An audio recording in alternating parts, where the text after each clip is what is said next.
Good morning. இன்றைக்குள்ள கிளாஸை தொடங்கலாம். நம்ம நேற்று மரணம் கொலை அப்படிங்கிறத பார்த்தோம்.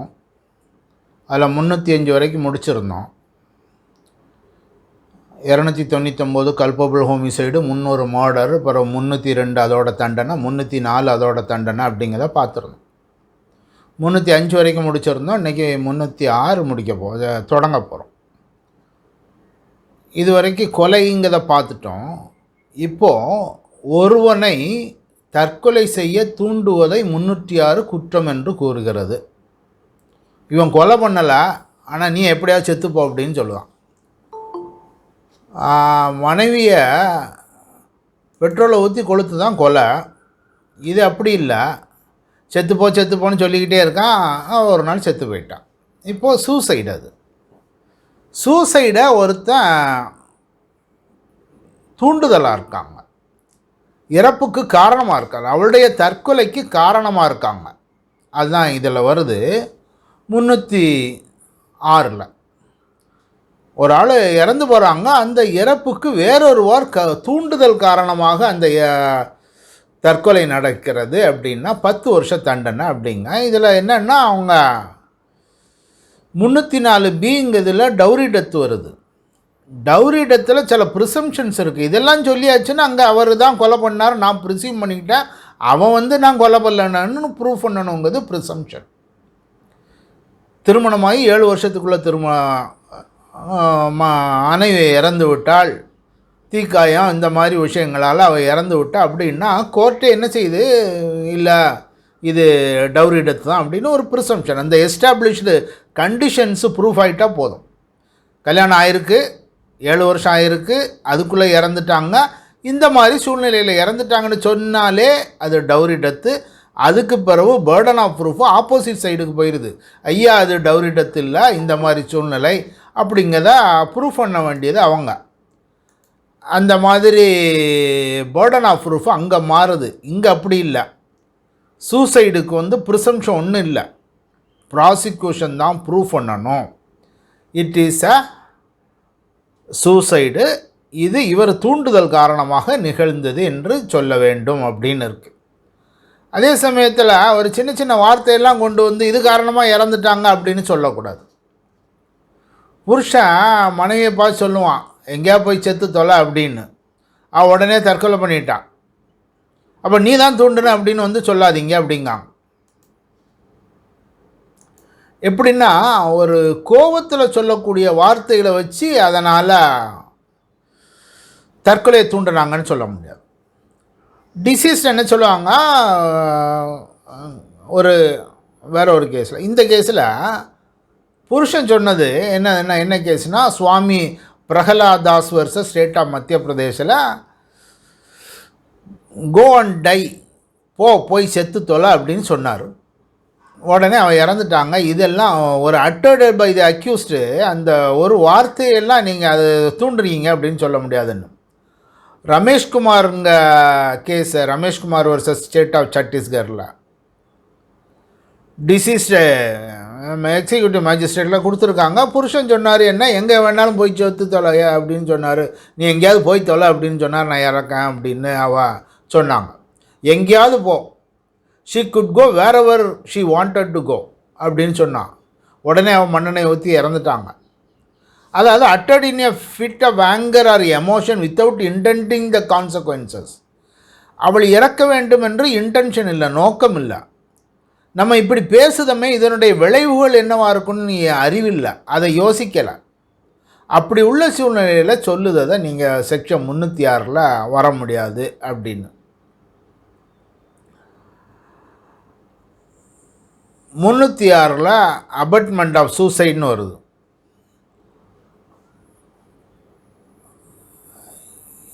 இதோட கான்ஸ்டிடியூஷனல் வேலிடிட்டியை பற்றி சொல்லுவாங்க.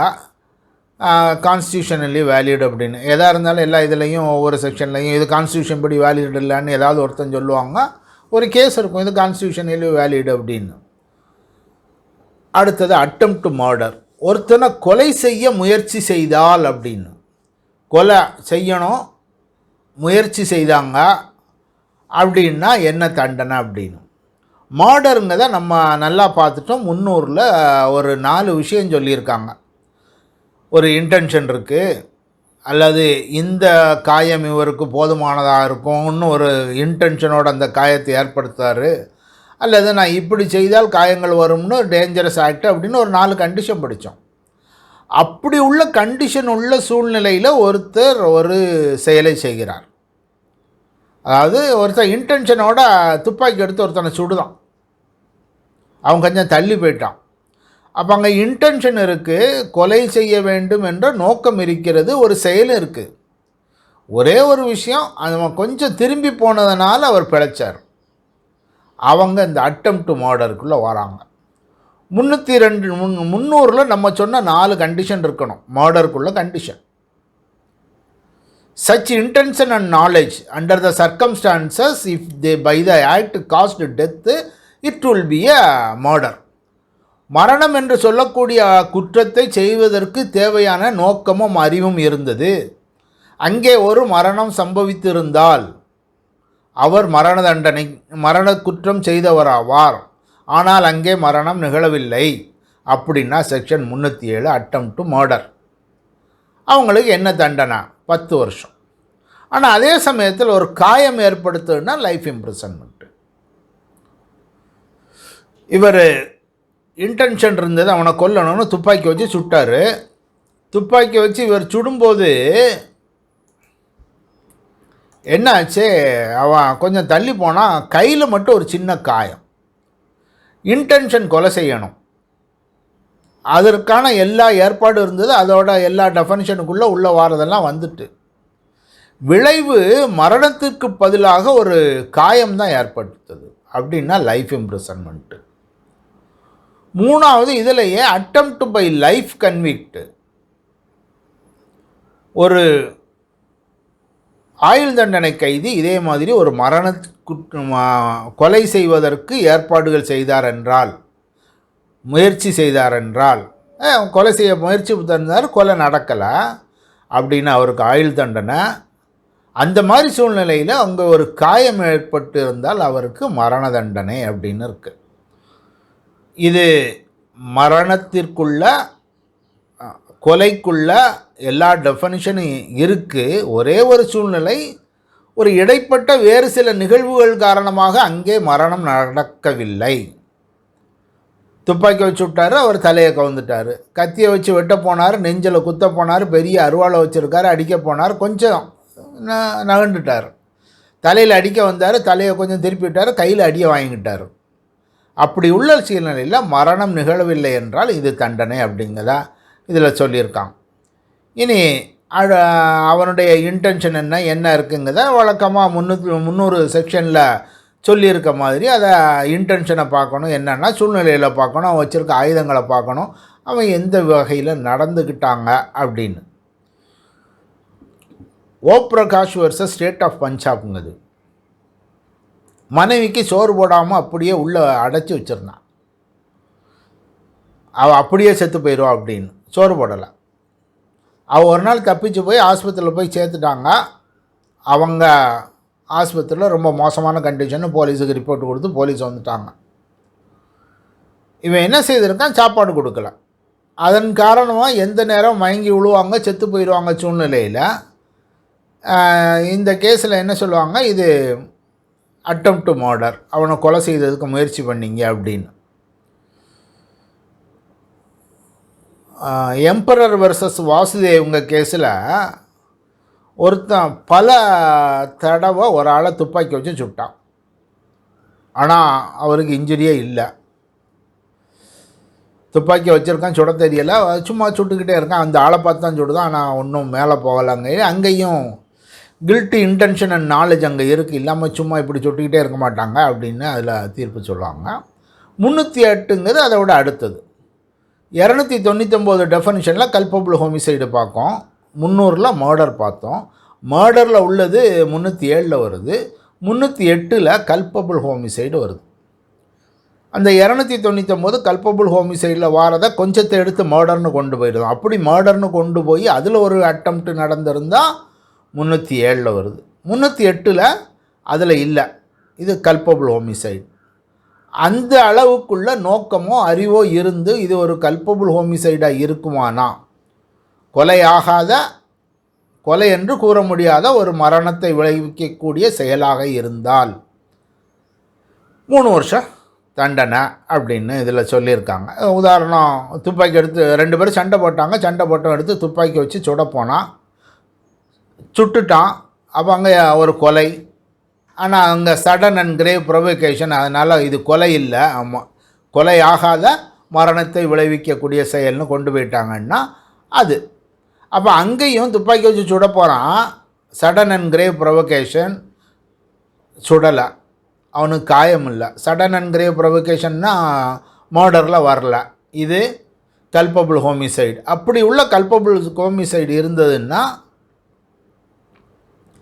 செக்ஷன் 308க்குள்ளே வாராங்க. ஒரு செயல் நடந்தது, அந்த இன்டென்ஷனையும் நாலேஜையும் வச்சு பார்த்தீங்கன்னா அது ஒரு கல்பபிள் ஹோமிசைடு, கொலை என்று வராத மரணத்தை விளைவிக்கக்கூடிய செயலாக இருக்கிறது. அதை முயற்சி பண்ணியிருக்கேன், ஆனால் அங்கே ஒன்றும் நடக்கலை, இறப்பு நடக்கவில்லை அப்படின்னா 307. இன்னும் 309 attempt to commit to suicide. செத்து போயிட்டான்னா அதோடு போச்சு. செத்து போகலையா அவனையும் பிடிச்சி, நீயும் தப்பு பண்ணியிருக்கான் அவனையும் பிடிச்சி ஜெயிலுக்குள்ளே வைக்க போகிறாங்க. Who over atoms to commit suicide அல்லது அதுக்காக ஏதாவது செய்தாங்கன்னா அவங்களுக்கு ஒரு வருஷ தண்டனை அப்படின்னு சொல்லுவாங்க. A person attempts to commit suicide. இறந்துட்டாருன்னா அப்படியே தூக்கி கொண்டு போய் வச்சுருவான். இறக்கலையா அப்படியே தூக்கிட்டு கொண்டு போய் ஜெயிலில் வச்சிட வேண்டியதான். ஏன்னா அவன் ஒரு அஃபென்ஸ் பண்ணியிருக்கான் அப்படின்னு சொல்லுவாங்க. 1 இயர் அதுக்கு அப்படின்னு. இது நிறைய கண்ட்ரீஸில் இதெல்லாம் அது ஒரு நோய். அவனே மன அழுத்தத்தில் அந்த செயலை செய்திருக்கான். அவனை போய் நம்ம நீ தப்பு பண்ணியிருக்க, உன் உயிரை எடுக்கிறதுக்கு உனக்கு உரிமை இல்லை அப்படின்னு சொல்லி வைக்கிறது தப்பு அப்படிங்கிறத நிறைய கண்ட்ரியில் இல்லைன்னு ஆக்கிட்டாங்க. Pakistan, Bangladesh, Malaysia, Singapore, India இப்படி கொஞ்சம் இடத்துல மட்டும்தான் இருக்குது. லா கமிஷன் 156வது ரிப்போர்ட்டு 1997 இல்லை இது இருக்கட்டும் அப்படியே அப்படின்னு சொல்லுவாங்க. கியான் கவுர் அப்படின்னு ஒரு ஜட்ஜ்மெண்ட்டில் இது இருக்க வேண்டியதுதான், இது நல்லது தான் அப்படிங்கிற மாதிரி ஒரு தீர்ப்பு வந்தது. ஆனால் பின்னால் 210வது லா கமிஷன் 2008 கொடுக்கும்போது இதை கொஞ்சம் அது பின்னால் இவ்வளோ பீரியடுக்குள்ளே கொஞ்சம் டெவலப்ட் ஆகிட்டு இப்படியெல்லாம் பார்க்கும்போது சூசைடுங்கிறது ஒரு நோய், அதை நம்ம ஒரு தண்டனையாக பார்க்க வேண்டாம், ஒரு diseased, he deserves treatment rather treating him as an offence அப்படின்னு 210வது லா கமிஷன் ரிப்போர்ட்டு 2008 கொடுக்காங்க. ஆக்ஷன் ஒன்றும் எடுக்கலை. இது கான்ஸ்டிடியூஷனலி வேலிடா அப்படின்னு கேட்காங்க. ரத்னம் வெர்சஸ் யூனியன் ஆஃப் இந்தியாவில் கான்ஸ்டியூஷனலி வேலிடா, ரைட் டு லிவ், உங்களுக்கு வாழ்வதற்கு உரிமை கொடுத்தால் உங்களுக்கு சாவதற்கும் உரிமை இருக்குது அப்படின்னு ரத்தினம் வெர்சஸ் யூனியன் ஆஃப் இந்தியாவில் சொல்லுவாங்க 1994. அது சொல்லி கொஞ்ச நாள்லேயே Gian Kaur versus state of Punjab, வாழ்வதற்கு உரிமைங்கிறது நீ லைஃப்பில் வாழுத வரைக்கும் தான், இறக்கிறதுக்கு வரல. Right to live, including the right to live with human dignity, would mean the existence of such a right up to the end of the natural life அப்படின்னு தான் சொல்லுவாங்க. அப்படின்னு கான்ஸ்டியூஷனலி வேலிடு அப்படின்னு அதில் சொல்லுவாங்க. இதை எடுக்கணும்னு சொல்லி லா கமிஷன் ரிப்போர்ட் இருக்குது, ஆனால் இன்னும் எடுக்கலை. இது இன்னும் ஒரு தண்டனையாக தான் இருக்குது. இது தற்கொலைக்கு முயற்சி இல்லை. 310 தக் அப்படின்னு இருக்குது, ஒரு ஆளை சொல்லுவாங்க, குண்டர் தடை சட்டத்தில் வர மாதிரி. Habitually associated with any other or others for the purpose of committing robbery or ஸ்டைல் stealing by means of accompanied by murder. ஒரு குண்டர் அப்படின்னு சொல்லக்கூடிய விஷயம் எப்படின்னு சொன்னால், ஒரு ராபரியோ சைல்டு ஸ்டீலிங்கோ பை மர்டர் அப்படி செய்யக்கூடியவங்க கூட்டத்தில் உள்ளவங்க, அவனுக்கு இம்ப்ரிசன்மெண்ட் ஃபார் லைஃப் அப்படின்னு சொல்லியிருக்கான். இது வழக்கமாக அந்த தொழிலை செய்யக்கூடியவங்க அந்த மாதிரி உள்ளது அப்படிங்கிறத சொல்லியிருக்கான். சந்தேகம் இருந்தால் கேளுங்க. அடுத்து மிஸ்கேரேஜை பற்றி பார்க்க போகிறோம்.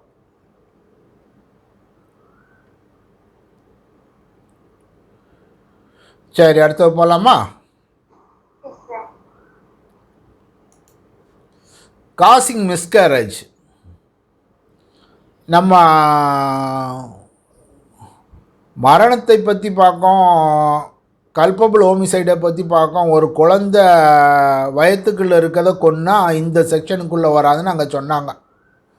ஒரு சின்ன பார்ட்டாவது வெளியே வரணும், மூச்சு விடணும்னு தேவையில்லை, பார்ட்டு வெளியே வந்த பிறகு கொலை பண்ணால் அதுக்குள்ளே போகும். கல்பபிள் ஹோமிசைடு இல்லை.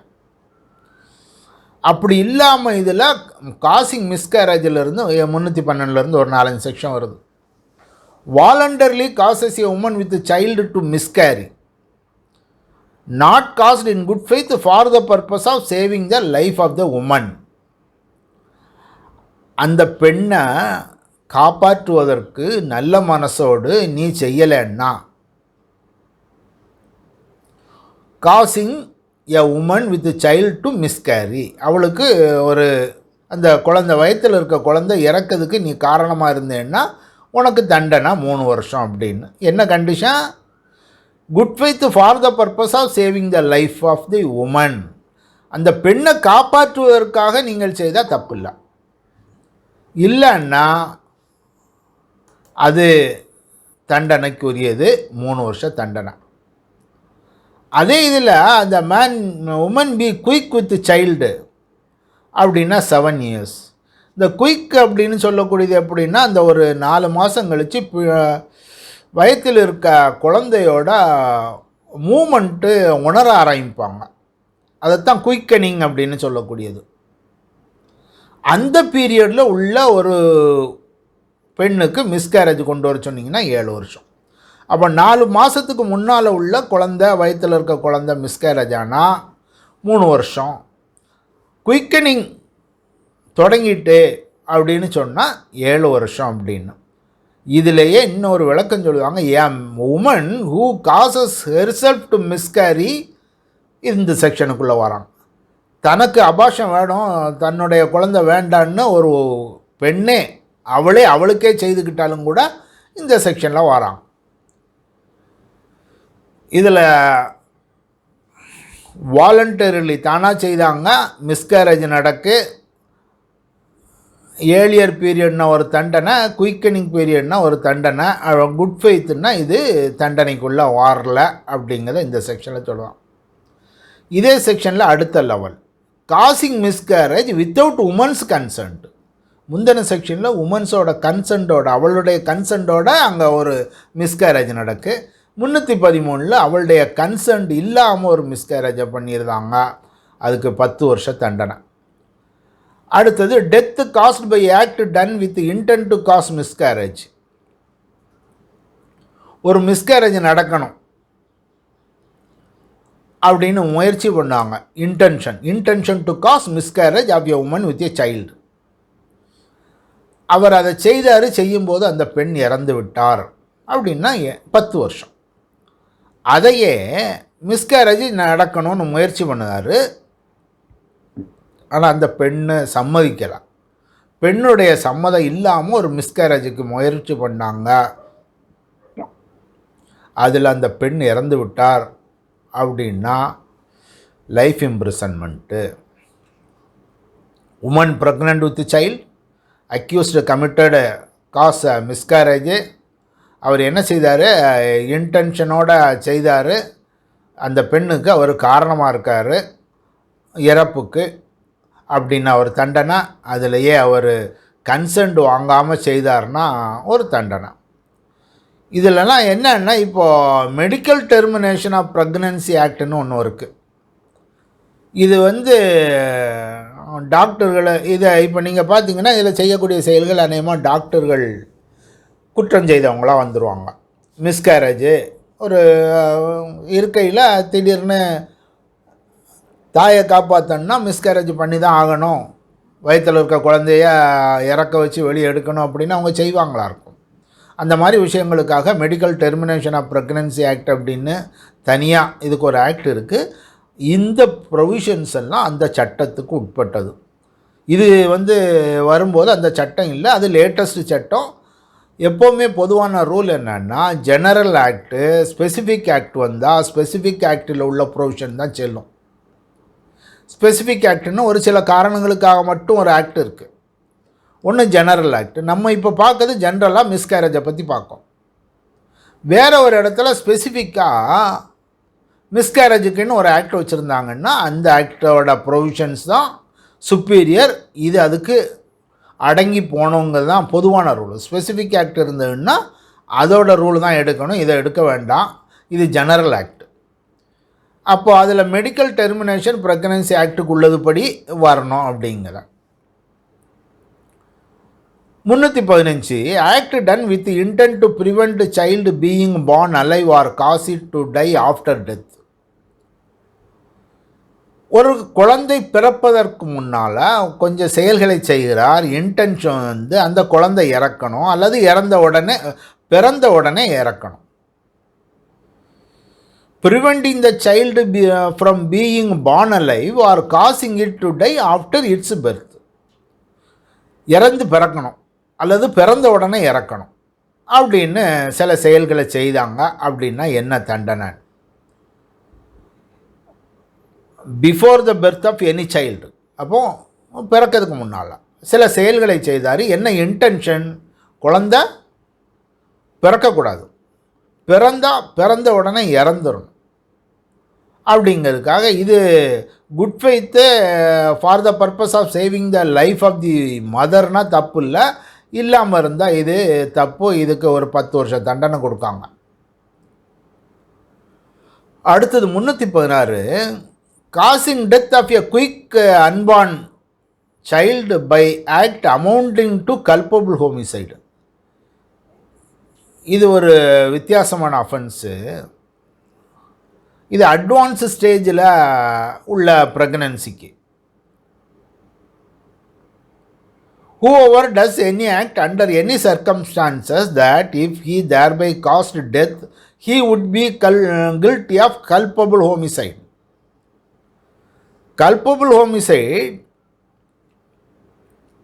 ஒரு செயலை செய்கிறார், அந்த செயல் காரணமாக அவர் கொலை ஆகாத மரணத்தை ஏற்படுத்திய குற்றத்திற்கு ஆளாவார். அப்போ இன்டென்ஷனும் நாலேஜும் அதுக்கு இருக்குது. ஆனால் நடந்தது குழந்தை செத்து போச்சு.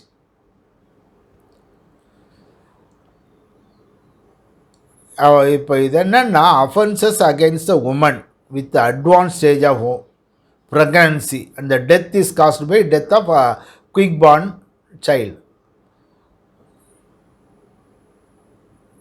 இவருக்கு தெரியுது death of the pregnant woman likely to be caused. நம்ம 299 பார்க்கும்போது என்ன சொன்னோம்? With intention causing injury which is likely to cause death. நான் இந்த செயலை செய்தால் இதன் காரணமாக அந்த பெண் இறந்து விடுவாள் என்று அவருக்கு தெரிகிறது. இறந்து விடுவார் என்ற நோக்கத்தோடு செய்கிறார். அந்த பெண்ணை கொலை பண்ணணும், அவ்வளோதான். கொலைன்னு இல்லை, கல்பபிள் ஹோமிசைடு. அந்த பெண்ணுக்கு மரணம் ஏற்படக்கூடிய ஒரு செயலை செய்கிறார். அப்படி செய்யும்போது நடக்குது என்ன? அந்த பெண்ணு சாகலாம். The woman is injured but not die. அப்போது அவங்க சாகலை, ஆனால் குழந்தை செத்து போச்சு. அப்படி உள்ள சூழ்நிலைகளில் இதில் வருது act done which is likely to cause the death of the mother. Likely to cause death section 299 வரக்கூடியது. But cause the death of the quick born baby அப்படிங்கும்போது இந்த செக்ஷனுக்குள்ளே வராங்க. It is deemed to be refer the acts directed at the mother. அவனுக்கு இந்த சின்ன குழந்தையை சாக வைக்கணும்னு இல்லை, அம்மாவையே கொலை பண்ணான்னு நினச்சான். ஆனால் பிள்ளை செத்து போச்சு, அம்மா பிழைச்சிக்கிட்டாங்க அப்படின்னு. இப்போது அம்மா இறந்துட்டாங்கன்னா என்ன ஆகும்? அம்மா இறந்தாருன்னா செக்ஷன் 299 அவரை கொண்டு போயிடுவாங்க, கல்பபிள் ஹோமிசைடுன்னு. அவனோட இன்டென்ஷன் இந்த சின்ன குழந்தைய கொல்லணும்னு இல்லை, அம்மாவை கொல்லணுன்னு இருந்தாங்க. ஆனால் சின்ன குழந்தை இறந்து போச்சு, என்ன செய்ய? அந்த மாதிரி சூழ்நிலைகளில் 316 வராங்க. 317 exposure and abandonment of child under 12 years by parent or persons having care of it. ஒரு குழந்தையை கவனிக்க வேண்டிய அம்மாவோ அப்பாவோ. Exposes or leave the child in any place with the intention of only abandoning the child. பிள்ளையை வளர்க்க முடியலை, திருவிழாவுக்கு கூட்டிகிட்டு போய் அங்கே விட்டுட்டு வந்துட்டாங்க. Abandoning such child. நம்ம வீட்டில் வளர்க்க முடியல, யாராவது கூட்டிகிட்டு போய் எங்கேயாவது நல்லா வச்சுருக்கட்டுமே அப்படின்னு நல்ல எண்ணமாக இருக்கும். இருந்தாலும் அது அபாண்டனிங் சைல்டு, அது இந்த செக்ஷனுக்குள்ளே வருது. Whoever being the father or mother of child under the age of 12 years having the care of such child, அல்லது அந்த குழந்தையை கவனிக்க வேண்டியவங்க, expose or leave such child in any place with the intention of wholly abandoning such child. அந்த பிள்ளை எனக்கு வேண்டாம் அப்படின்னு நீங்கள் ஏதாவது ஒரு செயலை செய்தீங்க அப்படின்னு சொன்னால் இந்த செக்ஷனுக்குள்ளே தப்பு அப்படின்னு 317க்குள்ளே கொண்டு வராங்க.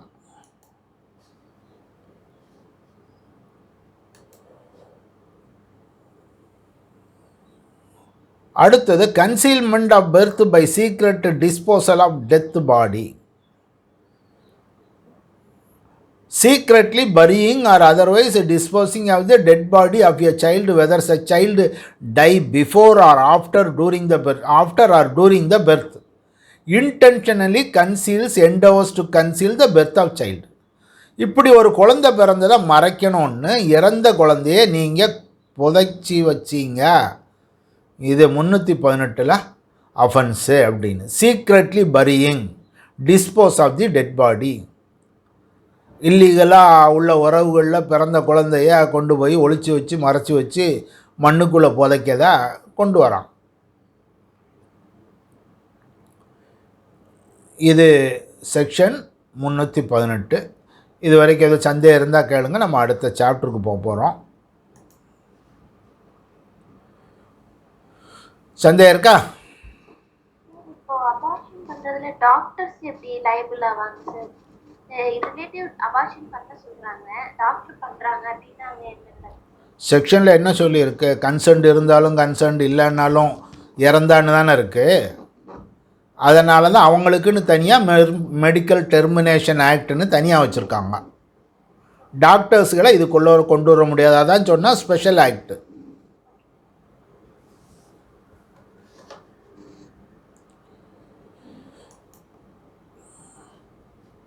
இப்போ அடுத்த ஒரு சாப்டருக்கு போகிறோம்.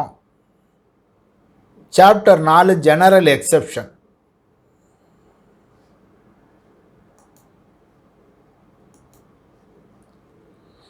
பொதுவாக சில விஷயங்களுக்கு விலக்கு அளிக்கிறார்கள். எப்படிங்கிற இதெல்லாம் செய்தால் தப்பு இல்லை, எக்ஸ்கியூஸ் ஆர் ஜஸ்டிஃபை. சில குற்றம் செய்தவனை நம்ம மன்னிச்சு விடுதோம். உங்களுடைய 15 வயசு பையன் கன்னத்தில் அடித்தான் அப்படின்னா நம்ம அதை பெருசாக எடுத்துக்கிட்டோம். என் பையன் என்ன அடிச்சிட்டான்னு ஒரு குற்றமாக இருக்கும். 4 வயசு பிள்ளை 2 வயசு பிள்ளை கன்னத்தில் அடிக்கி ஒரு வேகமாக அதுக்கும் கோபம் தான், இவனுக்கும் கோபம் தான். 15 வயசில் உங்கள் கோபமாக கன்னத்தில் அடிச்சிட்டான், அப்பாவை அடிச்சிட்டான். என்னையாடா அடித்தா அப்படின்னு அவர் திருப்பி அடிக்க ஓடுவார் முடிஞ்சால். அதே சமயத்தில் ஒரு 4 வயசு பையன் ஏதோ ஒரு கோபம் கேட்டால் வரல, வேகமாக அடிக்கான். பையன் அடிச்சிட்டான்னு தூக்கி வச்சு அவனுக்கு 4 சாக்லேட் கொடுப்பார். விஷயம் ஒன்று தான். ஆனால் சம்டைம்ஸ் நம்ம எக்ஸ்கியூஸ் பண்ணுதோம், சம்டைம்ஸ் செய்யக்கூடிய விஷயங்களை ஜஸ்டிஃபை பண்ணலாம். சாதாரணமாக ஒருத்தனை கையை பிடிச்சி இழுத்து அது தப்பு. You are using criminal force அல்லது ஃபோர்ஸ். அதே சமயத்தில் அங்கே ஒரு வண்டி வேகமாக வந்துக்கிட்டு இருக்கு, இவன் பார்க்காம சும்மா நின்று கையில் ஃபோனை வச்சு பேசிக்கிட்டு இருக்கான், வேகமாக கையை பிடிச்சி இழுத்து உள்ளே விட்டுட்டோம் அதில் காப்பாற்றுறதுக்காக. அப்படி தேவை இருக்க சமயங்களில் அது ஜஸ்டிஃபையபிள். அதுக்காக என்ன செய்திருக்காங்க, ஆக்டில் 76லேருந்து 106 வரைக்கும் ஜெனரல் எக்ஸெப்ஷன். இது பொதுவான விதிவிலக்குகள். இந்த மாதிரி சூழ்நிலைகளை செய்தால் அது குற்றம் அல்ல அப்படின்னு ஒதுக்கி வச்சுட்டாங்க. ஜெனரலாக இதை சொல்லிவிட்டு செக்ஷன் 6 போய் இப்படி நாங்கள் ஒரு இடத்துல ஜெனரல் எக்ஸெப்ஷன்ஸ் வச்சுருக்கு, அது ஒவ்வொரு அஃபென்ஸ்லையும் அது உள்படுத்தப்பட்டதாக நீங்கள் எடுத்துக்கொள்ள வேண்டும் அப்படின்னு. உதாரணத்துக்கு 7 வயசுக்கு கீழே உள்ள பிள்ளை செய்தால் தப்பு இல்லைன்னு இருக்குது, ஜெனரல் எக்ஸெப்ஷனில் வருது. நீங்கள் அப்படி 7 வயசுக்கு கீழே உள்ள பிள்ளை தப்பு இல்லைன்னு சொல்லும்போது ஒவ்வொரு செக்ஷன்லையும் போய் 7 வயசுக்கு கீழே உள்ள தப்பு செய்தால் தப்பு இல்லை, இந்த குற்றத்துக்கு விதிவிலக்கு இருக்குது, அல்லது நீங்கள் மிஸ்டேக் ஆஃப் ஃபேக்ட்னா இல்லை, அல்லது நீ புத்தி சுவாதீனம் இல்லாமல் செய்தீங்கன்னா இல்லைன்னு ஒன்றுலையும் சொல்ல வேண்டியதில்லை. இது வந்து ஜெனரல் எக்ஸெப்ஷன். இது போக சில இடங்களில் ஸ்பெஷல் எக்ஸெப்ஷன்ஸ் வருது. நம்ம செக்ஷன் 300 பார்த்தோம், அங்கே ஒரு 5 ஸ்பெஷல் எக்ஸெப்ஷன் வச்சுருக்கோம். அப்போ ஜெனரல் எக்ஸெப்ஷன்ஸ் இருக்குது, ஸ்பெஷல் எக்ஸெப்ஷன்ஸு அந்தந்த செக்ஷனில் இருக்குது. அதுக்கு மட்டும்தான் பொருந்தும். இந்த ஜெனரல் எக்ஸெப்ஷன்ஸ் இந்தியன் பீனல் கோடில் இருக்க எல்லா அஃபென்ஸுக்கும் பொருந்தும். அதை சொல்லுதாங்க செக்ஷன் 6. அது எல்லா குற்றங்களிலும் ஜெனரல் எக்ஸெப்ஷன் உட்படுத்தப்பட்டுள்ளது அப்படின்னு சொல்லிட்டான். அதைத்தான் இப்போ பார்க்க போகிறோம். 76 2 விதமான காரியங்கள் நடக்கலாம். ஒன்று வந்து எக்ஸ்கியூஸ்டு, ஒன்று ஜஸ்டிஃபைடு. இது போட்டோம் அப்படின்னு விடுதோம். ஒன்று ஜஸ்டிஃபைடு. ஒன்று 7 வயசுக்கு கீழே உள்ள பிள்ளை ஒரு செயலை செய்து இது ஒரு குற்றம் அப்படின்னு அதை பிடிச்சி நம்ம ஜெயிலில் போட முடியாது, அதுக்கு தெரியாது, அதனால் தட் இஸ் எக்ஸ்கியூஸ்ட். ஒருத்தன் இன்னொருத்தனை வெட்டுறதுக்கு பெரிய அருவாளை தூக்கிட்டு ஓடிக்கிட்டு வரான். அப்படி அருவாளை தூக்கி வெட்டி ஓட வரும்போது இவன் என்ன செய்யலாம், தன்னை தற்காத்துக்குள்ள இவனும் ஒரு அருவாளை எடுத்து அவனை வெட்டலாம். யார் முந்தி வெட்டுதானே வெட்டிக்கிட வேண்டியதான். தன்னை தற்காத்து கொள்ள அருவாளோட வெட்டலாம். அப்போ அங்கே ஜஸ்டிஃபைடு. இவர் தன்னை தற்காத்து கொள்ள அருவாளை எடுத்து அடுத்தவரை வெட்டுவது சரி அப்படின்னு நியாயமானது என்று ஏற்றுக்கொள்ளப்படுகிறது. இது ஒன்று, எக்ஸ்கியூஸ் ஆர் ஜஸ்டிஃபைடு. அடுத்தது பர்டன் ஆஃப் ப்ரூஃப். இதை யார் ப்ரூஃப் பண்ணணுன்னா, எனக்கு எக்ஸப்ஷன் இருக்கியா அப்படின்னு சொன்னீங்கன்னா நீ சொல்லுங்கள், நீங்கள் அதுக்குள்ளே எவிடன்ஸுகளை கொண்டு வரணும். ஐயா, எனக்கு இந்த பிரிவின் கீழ் எனக்கு விதிவிலக்கு இருக்கிறது, நான் இதன் உள் வருவேன் அப்படின்னா நீங்கள் தான் கொண்டு போய் சொல்லணும். நான் அந்த சூழ்நிலையில் எனக்கு புத்தி சுவாதீனம் இல்லை அப்படின்னா அவன் கொண்டு போய் அவன் ப்ரூஃப் பண்ணணும் புத்தி சுவாதீனம் இல்லை. இல்லை அந்த சூழ்நிலையில் எனக்கு தன்னை தற்காத்து கொள்ள வேறு வழி இல்லை, இதை செய்தேன் அப்படின்னா நீங்கள் அதை சொல்லணும். பர்டன் ஆஃப் ப்ரூஃபு யாருக்கு இருக்குன்னா அக்யூஸ்டு. இதில் இன்னும் ஒன்று, ஸ்டாண்டர்ட் ஆஃப் ப்ரூஃப் வந்து கிரிமினலுக்கும் சிவிலுக்கும் வித்தியாசம் இருக்குது. கிரிமினல் ப்ரூஃப் வந்து சந்தேகத்துக்கு இடமின்றி நீங்கள் நிரூபிக்க வேண்டும். சிவிலில் போகும்போது அது சந்தேகம் வந்தாலே சரி அது இல்லை அப்படின்னு விட்டுருவாங்க. இவன் ஒருத்தனை குற்றவாளின்னு சொன்னீங்கன்னா சந்தேகத்துக்கு இடமின்றி சொல்லணும். இப்படி நடந்திருக்கலாமோ அப்படின்னு ஒரு எண்ணம் வந்துச்சுன்னாலே அவர் குற்றவாளி இல்லைன்னு வெளியே வந்துடுறார். சந்தேகத்தின் பலன் அவருக்கு கொடுக்கப்படுகிறது. ஆனால் சிவிலில் வந்து அவ்வளவு நீங்கள் ப்ரூவ் பண்ண வேண்டாம். ப்ரீபாண்டரன்ஸ் ஆஃப் ப்ராபபிலிட்டி, இப்படி நடந்திருக்கும் அப்படின்னு சொன்னாலே ஏற்றுக்கிடுதாங்க. இங்கே வந்து இப்படி நடந்திருக்கும் அப்படின்னு சொன்னால் ஏற்றுக்கிட மாட்டாங்க. ஐயா இவன் கொலை பண்ணியிருக்கலாம் அப்படின்னா ஏற்றுக்கிட்டது இல்லை. அங்கே சிவில் கேஸில் ஐயா இவன் கடன் வாங்கியிருக்கலாம், இதுக்குள்ளே எவிடன்ஸ் இருக்குது, ப்ரீபாண்டரன்ஸ் ஆஃப் ப்ராபபிலிட்டி, ப்ராபபிளி அவன் வாங்கியிருக்கணும், அதுக்கான ரெக்கார்ட்லாம் இருக்குன்னா ஏற்றுக்கிடுவாங்க. இந்த ஜென்ரல் எக்ஸெப்ஷனுக்கு என்ன level of standard of proof வேணும்னா, சிவில் கோர்ட்டில் நீங்கள் என்ன மாதிரியாக கொடுக்கீங்க, நடந்திருக்கலாம் அப்படின்னு சொல்லக்கூடிய அளவு கொடுக்கீங்களா, ப்ரீபாண்டரன்ஸ் ஆஃப் ப்ராபபிலிட்டி அதே லெவலில் கொடுக்கலாம். நான் இப்படி செல்ஃப் டிஃபென்ஸுக்காக தான் செய்தேன் அப்படின்னு சொல்லக்கூடிய விஷயமா இருக்குது அப்படின்னா அப்படி நடந்திருக்கலாம் அப்படிங்கிற அளவு கொடுத்தா போதும். ஆனால் onus of burden of proof இவர் குற்றம் செய்தார் என்று காட்ட வேண்டியது ப்ராசிக்யூஷனில் ரைட் ஃப்ரம் பிகினிங் கடைசி வரைக்கும் இருக்குது, அது மாறாது. நடுவில் எனக்கு எக்ஸப்ஷன் இருக்குதுன்னு சொல்லுவதுக்காக அக்யூஸ்டு வராரு. அவர் எனக்கு அக்யூஸ்டு என்ன சொல்லலாம், எனக்கு இப்படி ஜென்ரல் எக்ஸப்ஷனுக்குள்ளே வரலாம் அப்படிங்கிற அளவுக்கு அவர் ஒரு ப்ரூஃப் கொண்டு வந்தாலே போதுங்கிறது பொதுவானது. இனி first mistake of fact. Mistake of fact, mistake of லான்னு 2 விஷயம் இருக்குது. இது ஒரு உண்மை லீகலாக தமிழில் சொல்ல போகும்போது ஒரு சங்கதி அல்லது பொருண்மை அப்படிங்க. ஒரு ஃபேக்ட், ஒரு செயல் நடந்திருக்கு அப்படின்னு நீங்கள் நினைக்கிங்க, அது தப்பாக எடுத்துக்கிட்டீங்க அப்படின்னா அது mistake of fact. Mistake of லான்னா அப்படி ஒரு சட்டம் இருக்குது அப்படின்னே தெரியலை.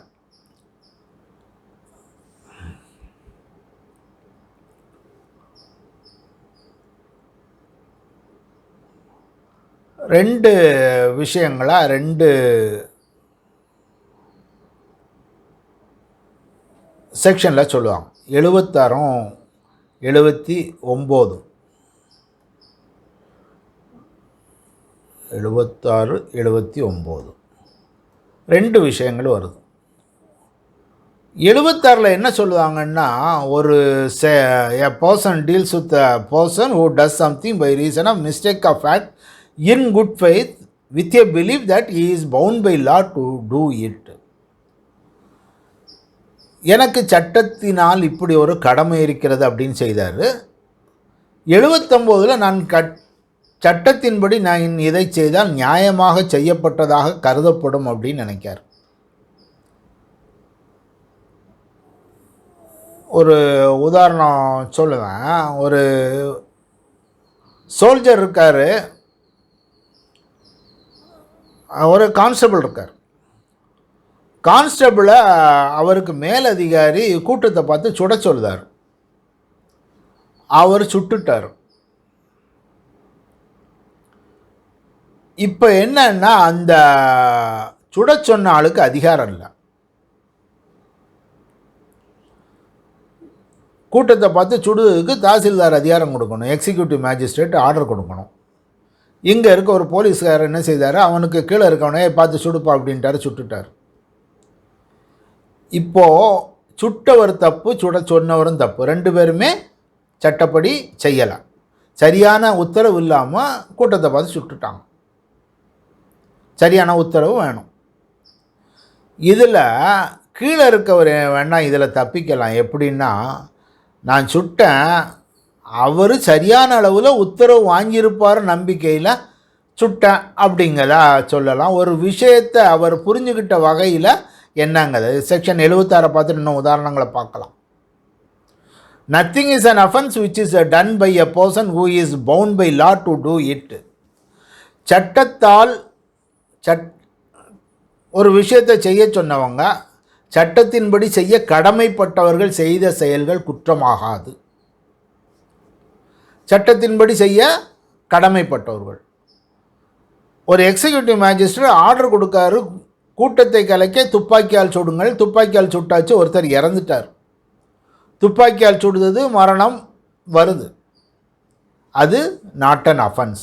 ஏன்? A person is legally bound by law to do it. உயர் அதிகாரிகளின் உத்தரவுப்படி அவர் செய்திருக்கிறார். கடமை, சட்டம் சொல்லுது இப்படி, அவருக்கு உரிமை இருக்குது, துப்பாக்கி வச்சு சூடான்னு உரிமை இருக்குன்னு சொன்னால் நம்பர் 1. சட்டத்தின்படி கடமைப்பட்டவர்கள் செய்த செயல்கள் குற்றமாகாது. 2வது, a person who by reason of mistake of fact, not by reason of mistake of law, in good faith believes himself to be bound by law to do it.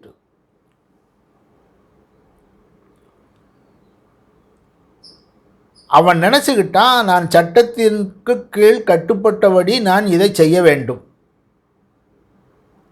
Mistake of law இல்லை, mistake of fact, good faith, நல்ல நம்பிக்கையில் அவர் அதை செய்தார். இந்த ஒரு case Premnath Bharat versus Lahiri அப்படிங்கிற case. Deputy commissioner of police என்ன செய்தார், கமிஷனர் ஆஃப் போலீஸ்லேருந்து ஒரு ஆர்டர் வந்தது. கமிஷனர் ஆஃப் போலீஸில் ஆர்டர் வந்தபடி ஒரு ஹெட் கான்ஸ்டபிள், சஸ்பென்ஷனில் இருக்க ஹெட் கான்ஸ்டபிளை பிடிச்சி லாக்கப்பில் போட்டார். அவருக்கு கெட்ட நோக்கம் ஒன்றும் இல்லை. கமிஷனர் ஆஃப் போலீஸ்லேருந்து ஆர்டர் வந்திருக்கு, நான் டிப்டி கமிஷனர், நான் இவனை செய்யணும்னு சொல்லுவாங்க, நான் தூக்கி லாக்கப்பில் வச்சிட்டார். இதில் என்னென்னா, கமிஷனர் ஆஃப் போலீஸ் அப்படி அவனை பிடிச்சி உள்ளே வைக்கிறதுக்கு பெங்கால் கவர்மெண்ட்டில் ஆர்டர் வாங்கியிருக்கணும். அப்படி ஒரு உத்தரவு பெங்கால் கவர்மெண்ட்டு, இது பிஃபோர் இண்டிபெண்டன்ஸ் உள்ள கேஸு 1920, பெங்கால் கவர்மெண்ட்டோட உத்தரவு இல்லாமல் கமிஷனர் ஆஃப் போலீஸு போட்டார். ஆனால் டெப்டி கமிஷனர் என்ன நினச்சிக்கிட்டாரு, அவர் தானே ஆர்டர் போட்டிருக்காரு, அப்போ அவர் அங்கே பெர்மிஷன் வாங்கியிருப்பார் அப்படின்னு நினச்சிட்டார். Mistake of fact. அங்கே ஒரு உண்மையை இவர் தவறுதலாக புரிஞ்சுக்கிட்டார். அவர் வாங்கலாம். சாங்ஷன் ஃப்ரம் த கவர்மெண்ட் இல்லாமல் கமிஷனர் ஆஃப் போலீஸு ஒரு போலீஸ்காரரை லாக்கப்பில் வைக்க சொன்னார். இவர் என்ன மிஸ்டேக் ஆஃப் ஃபேக்ட்டு, அங்கே சரியான உத்தரவு, அது வேலிட் ஆர்டர் இல்லை. ஏன்னா அங்கே கவர்மெண்ட்டோட சாங்ஷன் இல்லை. வேலிட் ஆர்டர் இல்லைன்னா நார்மல் கோர்ஸில் இவர் செய்தது தப்பு. அரசாங்க அனுமதி இல்லாமல் ஒருவரை லாக்கப்பில் வச்சுருக்காரு. ஆனால் இவர் என்ன நினச்சிக்கிட்டாரு, அரசாங்க அனுமதி இவர் வாங்கியிருப்பார்னு நினச்சிட்டாரு. Mistake of fact. Good faith. அவன் மேலே அவனுக்கும் இவனுக்கும் வேறு விரோதம் இல்லை. உத்தரவு வந்ததுனால தான் உள்ளதுக்கி வச்சார். இவர் என்ன நினச்சிக்கிட்டாரு, கமிஷனர் ஆஃப் போலீஸு ஆர்டர் கொடுத்தா டெப்டி கமிஷனர் நான் அதை செய்யணும் செய்தான்னு வச்சுட்டாரு. அதனால் இது தப்பு இல்லை அப்படின்னு சொல்லலாம்.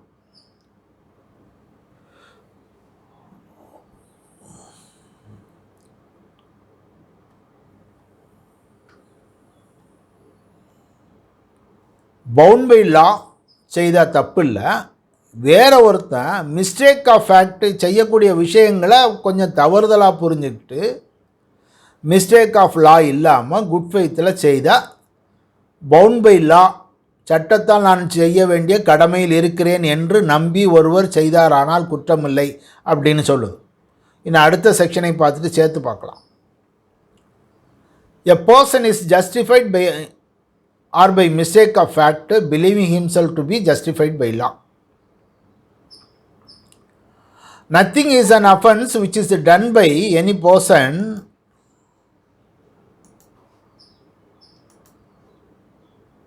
who is justified by law.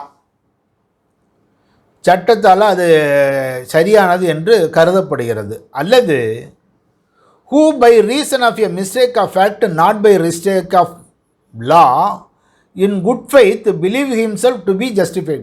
நான் இதை செய்ய வேண்டும், சட்டம் என்னிடம் இதை எதிர்பார்க்கிறது அப்படின்னு அவனே நினச்சிக்கிட்டான்.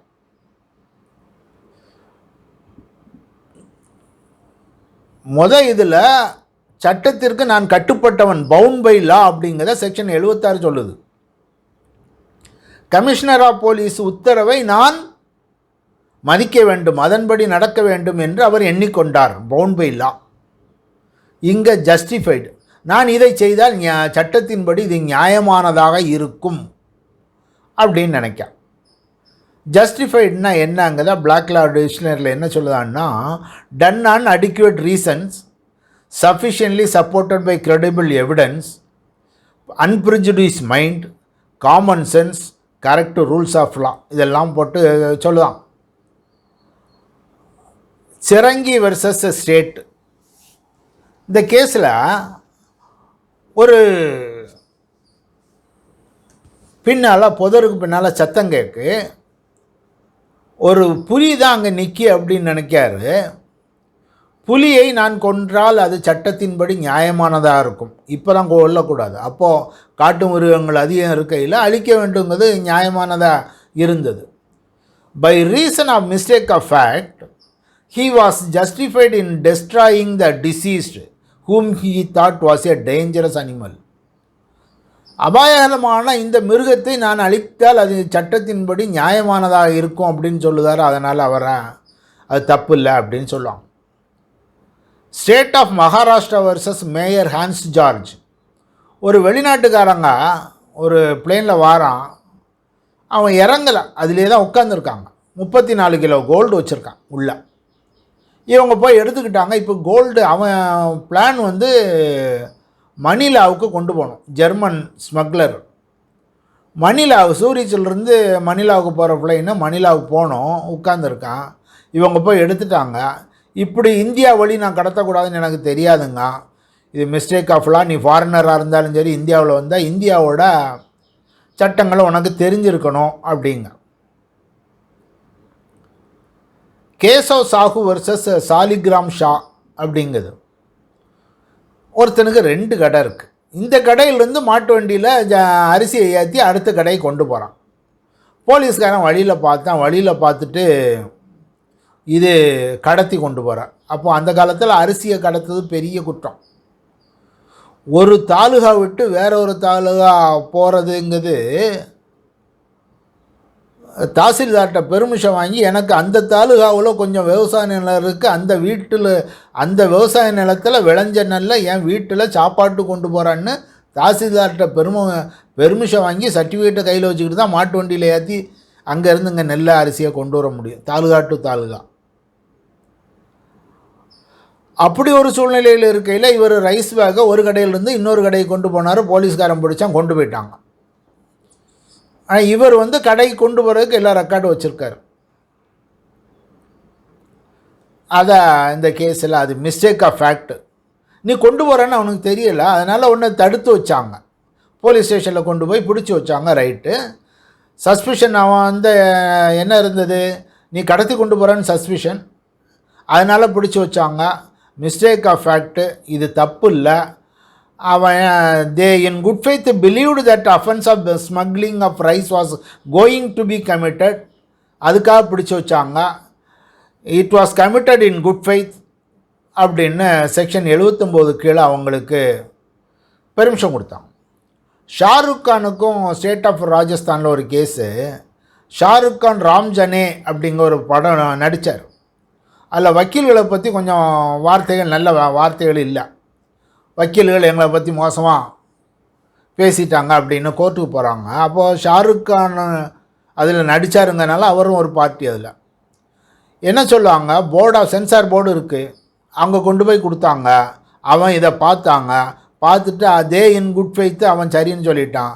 சாங்ஷன்ஸு பப்ளிக் எக்ஸிபிஷன், அப்படி ஒரு பப்ளிக் எக்ஸிபிஷன் இருந்ததுன்னா he is justified in screening the film அப்படின்னு செக்ஷன் 79 சர்டிஃபிகேட் இஸ் ஜஸ்டிஃபிகேட்டரி அப்படின்னு சொல்லியிருந்தாங்க. இது mistake of fact and mistake of law கிடையாது, mistake of fact. Mistake of ஃபேக்டில் 2 செக்ஷன் 76 79.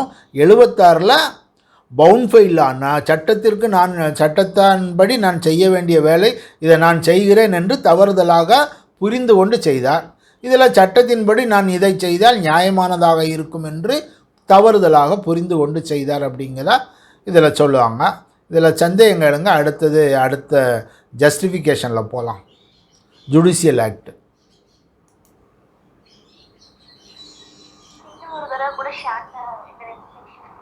எது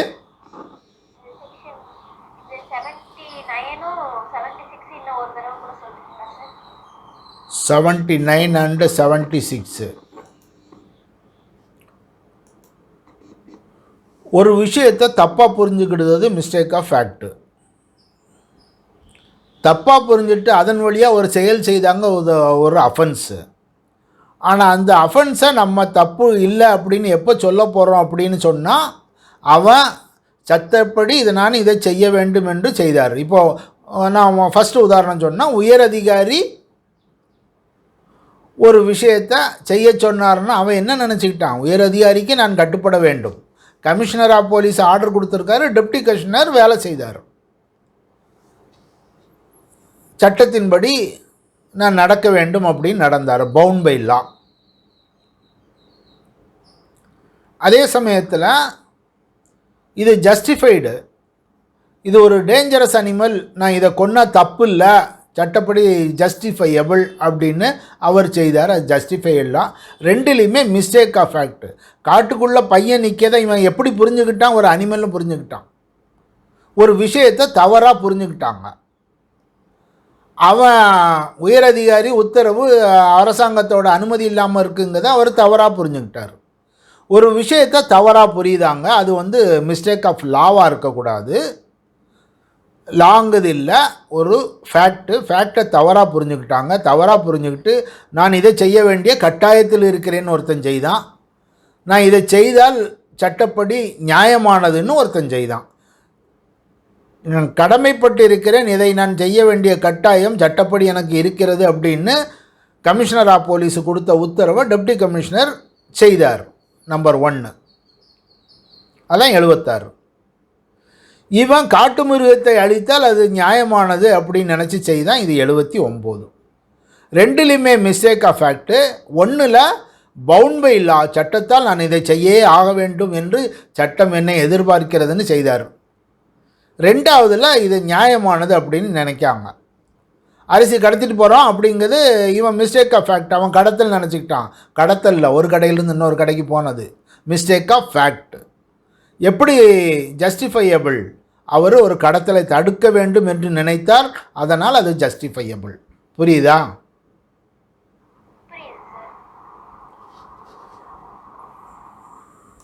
சரி, அடுத்தது போவோம். Judicial act.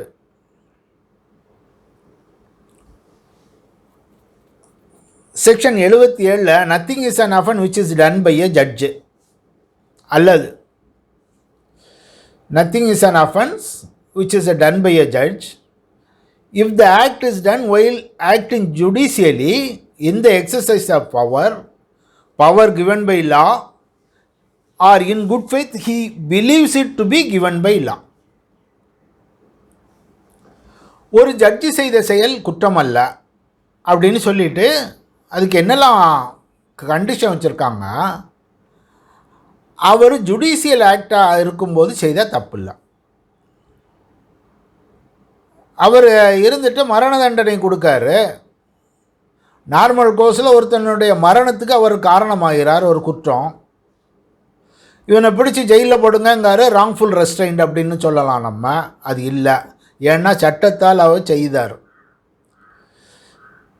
Judicially he is exercising his power, number 1. ரெண்டாவது, that power is given by law, சட்டத்தால் அவருக்கு கொடுக்கப்பட்டது. அல்லது in good faith he believes to be given to him by law, ஆனால் அவர் நல்ல நம்பிக்கையில் நினச்சிக்கிட்டாரு இது எனக்கு சட்டத்தால் கொடுக்கப்பட்ட அதிகாரம் நினச்சி ஒரு அதிகாரத்தை கொடுக்காரு, சட்டத்தால் கொடுக்கல. உதாரணம் சொல்ல தான், ஒரு கேஸ் வருது, எல்லாம் எடுத்து பார்த்துக்கிட்டே இருக்கார், எல்லாம் அவன் பார்த்துட்டு அவனுக்கு தண்டனை வரை கொடுக்காரு. அதுக்கு பிறகுதான் தெரியுது அந்த தண்டனையை அந்த கோர்ட்டில் அதை அவர் விசாரிக்கக்கூடாதுன்னு. அவருக்கு ஜூரிஸ்டிக்ஷன் இல்லை, அதை விசாரிக்க வேண்டியது வேற ஒரு கோர்ட்டு. இவ்வளவும் நடந்து போச்சு, அதனால் அவர் செய்தது தப்புன்னு சொல்ல முடியாது. In good faith he believes it to be given to him by law, சட்டத்தால் எனக்கு இந்த உரிமை கொடுக்கப்பட்டிருக்கிறது அப்படின்னு நினச்சி செய்தார்னா அது தப்பு இல்லை அப்படின்னு. இதில் ஜட்ஜுன்னா யாருன்னு செக்ஷன் 19 டிஃபைன் பண்ணுவாங்க. ஜட்ஜி யாருன்னா, ஜட்ஜுன்னு அப்பாயின்ட் பண்ணவங்க, இல்லாட்டா ஜட்ஜோட பவர் இருக்கவங்கள லிஸ்ட் பண்ணுவாங்க. டெஃபனிஷன் பார்க்கலாம், அவங்க தான் இதுக்குள்ளே வருவாங்க. ஒரு கேஸில் சொல்லுவாங்க, collector is neither a judge or a acting judicially. இந்த லேண்ட் அக்யூசிஷன் ஆக்ட் போகும்போது அவர் ஜட்ஜ் இல்லை அப்படின்னு சொல்லுவாங்க. ராம் பர்தாப் சர்மா வர்சஸ் தயா ஆனந்த் அப்படின்னு ஒரு ஜட்ஜ் என்ன செய்தார், போய் ஒரு செஷன்ஸ் கோர்ட்டு மீட்டிங்கு போனார். ஹைகோர்ட் ஜட்ஜு போயிட்டு, அங்கே இந்த அரசாங்கங்கள்லாம் சரியில்லை, நம்மெல்லாம் கம்யூனிஸ்ட் சிஸ்டத்துக்கு மாறினா தான் எல்லாம் சரியாகும் அப்படின்னு அரசியல் பேசிட்டார். இவங்க பிரைம் மினிஸ்டருக்கும் பிரசிடெண்ட்டுக்கும் லெட்டர் எழுதினாங்க, இப்படி ஒருத்தர் பேசிக்கிட்டு இருக்கார் அப்படின்னு. உடனே அவர் ஹைகோர்ட்டு ஜட்ஜை பற்றி எழுதிட்டாங்க, கண்டெம்ப்ட் ஆஃப் கோர்ட்டு அப்படிங்கிற விஷயமெல்லாம் அவங்க கொண்டு வரார் ஜட்ஜு. அப்போ தான் இவங்க எதிர்த்து பேசும்போது, if any judge addresses on political problems or controversies, the judge exposes himself to the discussion by public. The reason is that the judge travels from his judicial work and descends to the arena of politics and parties. நீங்கள் கீழே இறங்கி போயிட்டீங்க, அதனால் இதெல்லாம் ஒரு விஷயமாக எடுத்துக்கிட முடியாதுன்னு சொல்லுவாங்க. Judge cannot in such case take shelter behind the office if the public discusses and criticizes the views expressed by him. அப்போ ஜட்ஜோட வேலையை பார்த்துட்டு இருந்தால் ஒன்றும் இல்லை, அதை விட்டு நீங்கள் வெளியே தாண்டி. செக்ஷனில் என்ன சொல்லுது, ஜட்ஜோட வேலை செய்யும்போது செய்யக்கூடிய விஷயங்கள் அஃபென்ஸ் இல்லை, அல்லது சட்டப்படியான அந்த உரிமைகள் இருக்குது, சட்டப்படியாக நான் அந்த வேலை செய்தால் தப்பு இல்லை அப்படின்னு நினச்சாருன்னா தப்பு இல்லை. 78 act done in pursuant of the judgment of the order. ஒரு கோர்ட்டு ஜட்ஜ்மெண்ட்டோ ஒரு ஆர்டரோ வச்சுட்டு அதன் காரணமாக ஒருத்தர் வேலை பார்த்தாருன்னா, ஒரு செயலை செய்தார்னா அந்த செயல் தப்பாகாது. கண்டிஷன் அந்த ஜட்ஜ்மெண்ட்டோ ஆர்டரோ ஃபோர்ஸில் இருக்கணும். அது அவனுக்கு ஜூரிஸ்டிக்ஷன் இருக்குது இல்லைன்னாலும் பரவாயில்ல, நல்ல நம்பிக்கையில் செய்திருக்கணும், அந்த கோர்ட்டுக்கு ஜூரிஸ்டிக்ஷன் இருக்குன்னு நினச்சி செய்திருக்கணும். ஒரு கோர்ட்டில் இருந்து ஒரு அட்டாச்மெண்ட்டுக்கு ஆர்டர் இருக்குது, அவர் ஒருத்தர் கொண்டு போகிறாரு, அதை எக்ஸிக்யூட் பண்ணுவார். அப்போ எக்ஸிக்யூட் பண்ணாருன்னா தப்பு இல்லை. சில சமயம் அந்த ஆர்டரில் ஃபால்ட் இருக்குது, அதனால் நீ அதை செய்தது தப்பு அப்படின்னு கொண்டு வரக்கூடாது. அதுக்காக தான் இந்த செக்ஷன். உதாரணம், ஒரு அதிகாரம் இல்லாத ஒரு கோர்ட்டு ஒரு அட்டாச்மெண்ட் ஆர்டர் கொடுத்தாச்சு, அதை வச்சு இவர் போகிறாரு. அப்போ அட்டாச்மெண்ட் ஆர்டர் செல்லாது, அதனால் நீ வந்தவன், நீ ஒரு குற்றம் செய்தே அப்படின்னு சொல்லக்கூடாது. அதுக்காக தான் a person does an act in pursuance of a judgment order of a court. அவர் என்ன நினைக்காரு, குட் ஃபெய்த்தில் அது அந்த கோர்ட்டோட ஆர்டர் அப்படின்னு நினைக்காரு. அந்த ஆர்டர் ஃபோர்ஸில் இருக்குது. ஃபோர்ஸில் இருக்கும்போது அந்த ஜூரிஸ்டிக்ஷன் இருக்கோ இல்லையோ அதை பற்றி கவலை இல்லை. இவர் நல்ல நம்பிக்கையில் செய்யணும், அந்த கோர்ட்டுக்கு ஜூரிஸ்டிக்ஷன் இருக்குன்னு செய்யணும். உதாரணத்துக்கு சென்னையில் இருக்க ஒரு கோர்ட்டு அட்டாச்மெண்ட் ஆர்டர் கொடுத்துருக்கு, அதை வச்சுட்டு அவர் அட்டாச்மெண்ட் போனார், அட்டாச்மெண்ட் எடுத்துட்டார். பின்னால் தெரியுது சென்னை கோர்ட்டு அட்டாச்மெண்ட்டு கொடுக்கக்கூடாதுன்னு. சென்னை கோர்ட்டு அட்டாச்மெண்ட் கொடுக்கக்கூடாதுன்னா ஆர்டர் வேலிடிட்டி இல்லை. வேலிடிட்டி இல்லாத ஆர்டரை வச்சுட்டு இவர் வந்தார், அதனால் இவர் குற்றம் பண்ணாருன்னு அவரை சொல்லக்கூடாது. அப்படி சொன்னால் எல்லாருக்கும் பயம் வரும். அதனால தான் ஜூரிஸ்டிக்ஷன் இருக்குன்னு நினச்சிட்டாங்க, நம்புதாங்க. அந்த ஆர்டர் ஃபோர்ஸில் இருக்குது அப்படின்னா அவர் செய்த அது அஃபென்ஸ் இல்லை அப்படிங்கிற இந்த செக்ஷன். முந்தின செக்ஷன் சொல்லக்கூடியது ஜட்ஜு செய்தால் தப்பு இல்லை, அவருக்கு அதிகாரம் இருக்குன்னு நினச்சி செய்தால் தப்பு இல்லைன்னு. இதில் இவனுக்கு ஆர்டர் கொடுத்த கோர்ட்டுக்கு அதற்கான அதிகாரம் இருக்கிறது என்று நம்பிக்கையில் செய்தால் தவறில்லை அப்படின்னு வருது. சந்தேகம் இருக்க. அடுத்தது ஆக்சிடெண்ட்டை பற்றி பார்க்க போகிறோம்.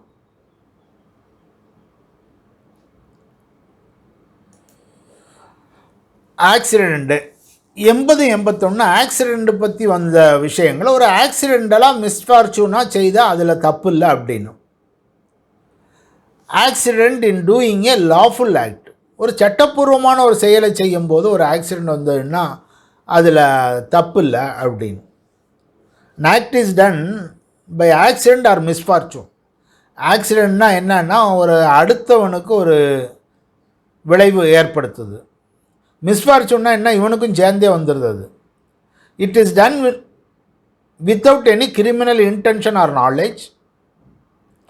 Lawful act, lawful manner, lawful means, proper care and action, இதெல்லாம் எடுத்துகிட்டு நீங்கள் ஒரு விஷயத்தை செய்தீங்கன்னா அது தப்பு இல்லை, பை ஆக்சிடெண்ட்டு அப்படின்னு. State of Orissa versus Khoraghasi, இதில் என்னென்னா ஒரு அம்பை விடுதாங்க, ஒரு புதருக்குள்ளே கரடி இருக்குன்னு அம்பை விட்டான். கரடி இல்லை, அங்கே ஒரு ஆளுன்னு அவன் செத்துட்டான். அப்போ அதில் இது பை ஆக்சிடெண்ட்டு லாஃபுல். இப்போ வேணால் கரடியை கொல்லுது, அன்லாஃபுல்லாக இருக்கலாம். அப்போ லாஃபுல்லாக இருந்ததுனால அது தப்பு இல்லை. Girish Saikia versus state of Assam, அண்ணன் தம்பியும் சண்டை போட்டாங்க. ஒருத்தன் மூங்கில் கம்பு வச்சு அடிக்க போனான், ஒருத்தன் கம்பு எடுத்துக்கிட்டு 2 பேரும் சண்டை போட்டுக்கிட்டு இருக்காங்க. அப்பா நடுவில் போனார், 85 வயசு, அப்பா இறந்துட்டார். அதில் தான் அந்த கோர்ட்டு சொல்லுவாங்க, bamboo was aimed at his younger brother, it fell on the head of the deceased by accident and misfortune. Act of appellant is protected by section 80 as he had committed no offense. He is protected under section 106. இது இல்லாமல் தன்னை தற்காத்து கொள்ள அடித்தாருங்கிறதுனால ஆகியும் வருது. இது ஒரு accident தான், அவரை போய் அடிச்சிட்டாங்க அப்படின்னு. ராம் வர்சஸ் ராஜஸ்தானில் ஒருத்தன் மண்வெட்டி வச்சு குழி தோண்டிக்கிட்டு இருந்தான். மண்ணை எடுத்து கலெக்ட் பண்ணதுக்கு ஆள் இருந்தாங்க, அவங்க மேலே மண்ணு சரிஞ்சு விழுந்தது, ஆள் இறந்துட்டாங்க. நீ ப்ராப்பர் கேர் அண்ட் காஷன் எடுக்கலை, அதனால் நீ தப்பு பண்ணியிருக்க அப்படின்னு அதில் சொல்லிடுறான்.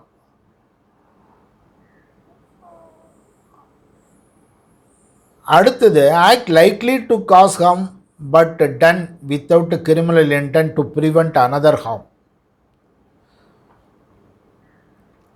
வேறொரு செயல் செய்தாங்க, ஒரு கஷ்டப்படுத்தாங்க, ஆனால் கிரிமினல் இன்டென்ட் இல்லை, ஒரு தேவைக்காக செய்தாங்க. ஒரு உதாரணம் சொல்லுவாங்க, ஒரு கப்பல் போய்கிட்டே இருக்குது. போய்கிட்டு இருக்கும்போது திடீர்னு பார்த்தா எதிர ஒரு போட்டு, ஒரு 30-40 பேரோட போட்டு வருது. கப்பல் என்ன செய்யலாம், கொஞ்சம் திசை திருப்பலாம். திசை திருப்புனா அந்த இடத்துல ஒரு போட்டில் 2 பேர் இருக்காங்க. இவருக்கு 2 ஆப்ஷன். 30 பேர் உள்ள போட்டில் போய் மோதணும், அல்லது 2 பேர் போருள்ள போட்டில் மோதணும். அப்போ இவர் என்ன செய்யலாம், அந்த 2 பேர் போரில் மோதிட்டு, அது பெரிய தப்பு இல்லை. Necessity knows no law. தேவை வரும்போது அங்கே சட்டம் இல்லை. நீங்கள் தேவைக்கு ஏற்ப avoiding any other harm to the person or property. பெரிய வீடு தீப்பிடிச்சு அடிச்சுக்கிட்டு இருக்கு, பக்கத்து வீட்டுக்கு பக்கத்தில் போகாமல் இருந்தால் அந்த வீட்டை இடித்து அப்படியே உள்ளே போட்டு அதுக்குள்ளேயே போயிடும் அப்படின்னு அடிக்காங்க. தேவைக்காக நீங்கள் எது செய்தாலும் அது தப்புன்னு ஒரு தியரியில் காப்பாற்றுறதுக்காக என்ன காரியம் செய்தாலும் அது ஒரு குற்றம்னு நம்ம சொல்ல முடியாது.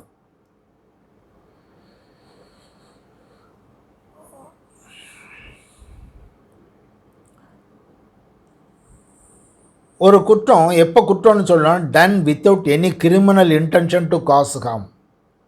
அதை செய்ததில் குற்ற நோக்கம் இல்லை, குட் ஃபெய்த்.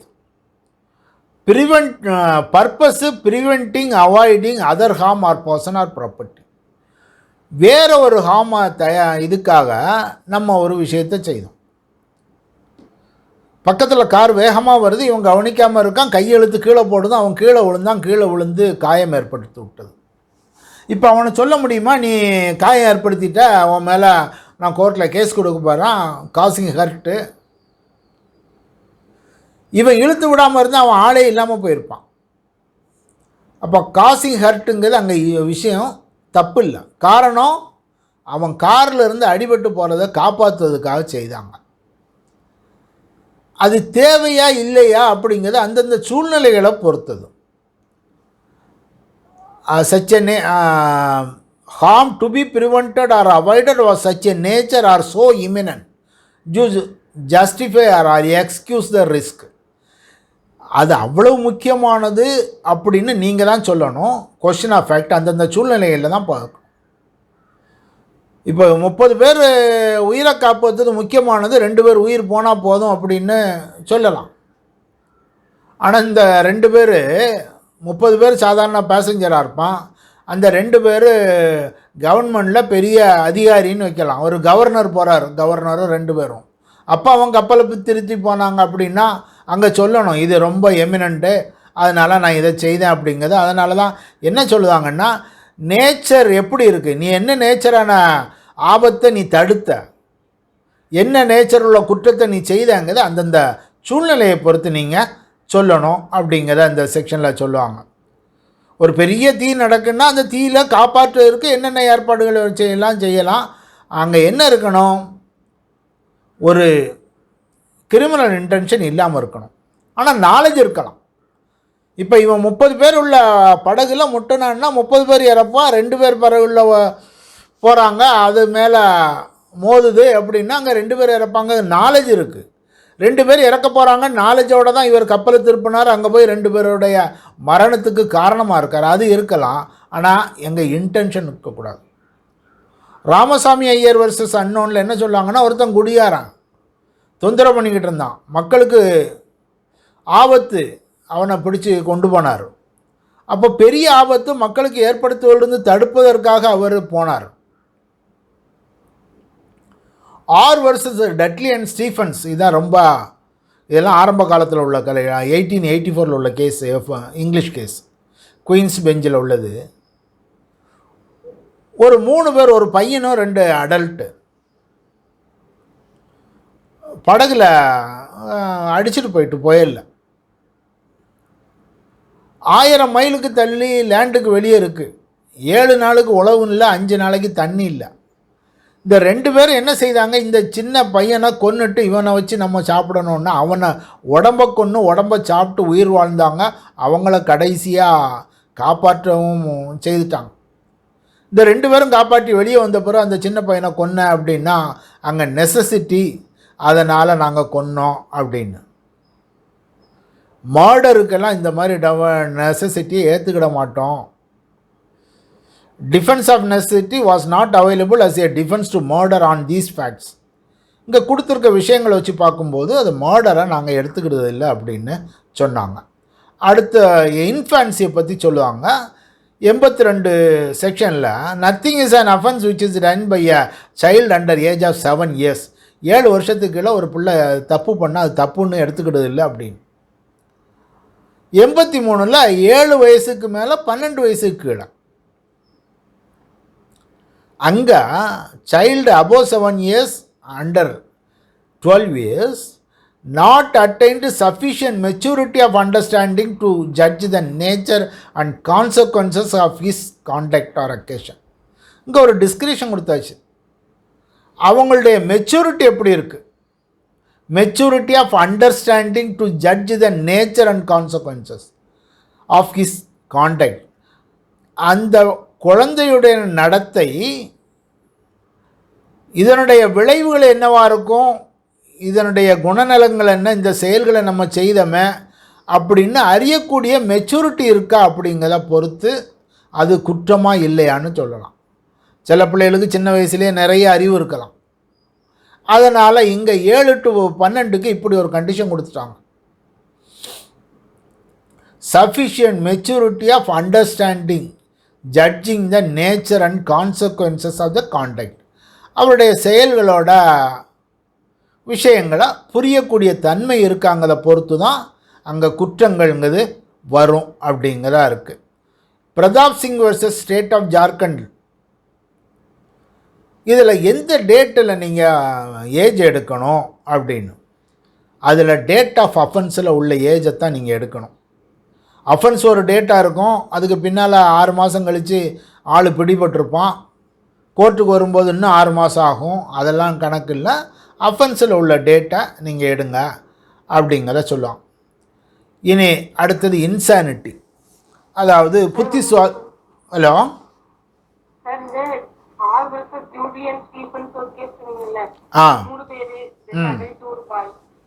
சின்ன பையனை வந்து கொண்டு சாப்பிட்டுட்டாங்க. அவங்களுக்கு வந்து லாஸ்ட்ல அவங்க மாடல்ல கன்வெர்ட் பண்ணாங்களா? அவங்களுக்கு வந்து மாடல் தான் கன்வெர்ட். இது வந்து நம்ம கேஸ் இல்லை, இங்கிலீஷ் கேஸ் 1818 உள்ளது. அதில் நிறைய ஃபேக்ட் ஃபிகர்ஸ் எல்லாம் கிடையாது. இந்த ஃபேக்ட் மட்டும்தான் நமக்கு கிடச்சிருக்குது. அது குற்றம் இல்லைங்குது. ஆனால் இது வந்து ஒரு லேண்ட்மார்க் ஜட்ஜ்மெண்ட்டு. இதுக்கு பின்னால் எல்லாத்துலையும் இதை கோட் பண்ணுவாங்க. அதில் நெசசிட்டிக்காக நீங்கள் கொலை பண்ண முடியாது அப்படிங்கிற ஒரு விஷயமா சொல்லுவாங்க. கொலை பண்ண முடியாதுன்னா அப்போ இவங்கள கொலை பண்ணி இந்த பையனை சாப்பிட்டது வந்து மர்டரா இல்லட்டா வந்து இதை வந்து இது பண்ணிட்டாங்களா? எப்படி டிஃபரன்ஸ்ல இல்லை சார், இந்த பையனை கொலை பண்ணி அவங்க சாப்பிட்டத வந்து ஓகே இது வந்து நெசசிட்டி அதனால கொலை பண்ணி சாப்பிட்டீங்க அப்படின்னு சொல்லிட்டு அக்யூட்டல் பண்ணிட்டாங்களா இல்லட்டா அவங்கள மர்டர்ல கன்விக்ட் பண்ணாங்களா? அவனை கன்விக்டட். நெசசிட்டிங்கிறது not accepted. Okay sir, okay. நெசசிட்டிக்காக அடுத்தவனை கொல்ல, நீ உயிர் வாழுவது என்ன நெசசிட்டி? வேறு ஏதாவது விஷயம் இருந்தால் பரவாயில்ல, தான் உயிர் வாழ்வதற்காக இன்னொருவனை கொல்லுவது நெசசிட்டி இல்லைங்கதான் சொன்னாங்க. இது நிறைய ஃபேக்ட்டு டீட்டெயிலு கிடைக்கல, பொதுவாக ஃபேக்ட்டு தான் கிடைக்கும்.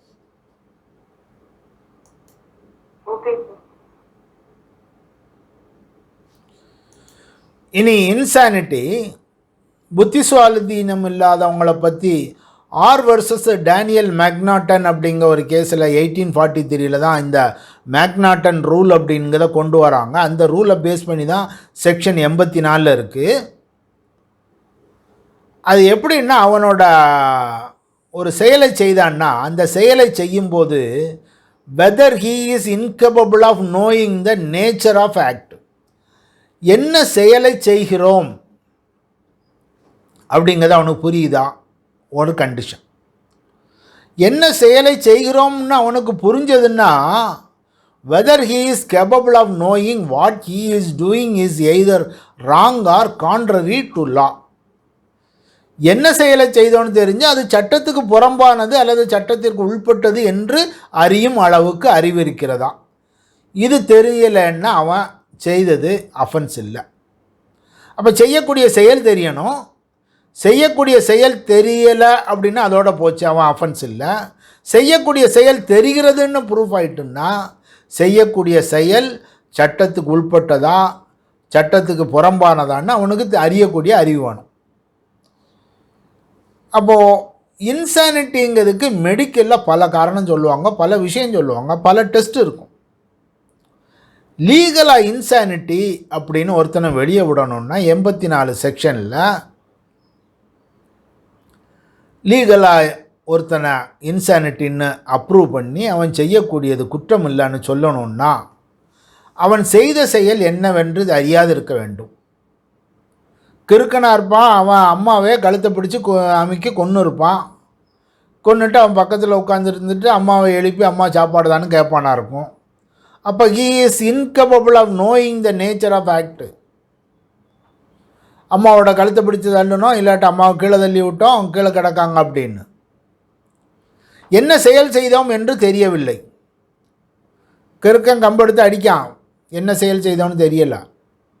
ஒன்று இல்லை, என்ன செயல் செய்தோம் என்று தெரிகிறது, ஆனால் அது சட்டத்திற்கு உட்பட்டதா சட்டத்திற்கு அப்பாற்பட்டதா என்று தெரியவில்லை அப்படின்னு 2 டெஸ்ட்டு. ஃபஸ்ட்டு டெஸ்ட் வந்துச்சுன்னா 2வது டெஸ்ட்டுக்கு வேலை இல்லை. என்னென்ன தெரியலைன்னா அதோட விட்டுரு. ஆனால் என்னென்னு தெரியுதுன்னா அதுக்கு பிறகு அது தெரியுது, அப்போ அந்த செயல் சட்டத்துக்கு உட்பட்டதா புறம்பானதா என்று தெரிய வேண்டும். அப்போ 2 பார்ட் இருக்குது. ஃபஸ்ட்டு பார்ட்டில் கொஷின் வந்து நேச்சர் ஆஃப் ஆக்ட் என்னன்னு அவருக்கு தெரியணும். நான் கத்தி வைத்து வெட்டுகிறேன், வெட்டினால் ரத்தம் வரும், ரத்தம் வந்தால் அந்த மனிதர் இறந்து விடுவார், இதுதான் நேச்சர் ஆஃப் ஆக்ட். 2வது அது சட்டத்தால் அனுமதிக்கப்பட்டதா இல்லையான்னு தெரியணும். இப்படி கத்தி வச்சு வெட்டுது சட்டத்தில் இந்தியன் பீனல் கோடில் தப்புன்னு சொல்லியிருக்காங்கன்னு அவனுக்கு தெரியணும். இது தெரிஞ்சால் அவர் செய்தது குற்றம் இல்லை அப்படிங்கலாம். அப்போ ஃபஸ்ட்டு வந்து நேச்சர் ஆஃப் ஆக்ட்.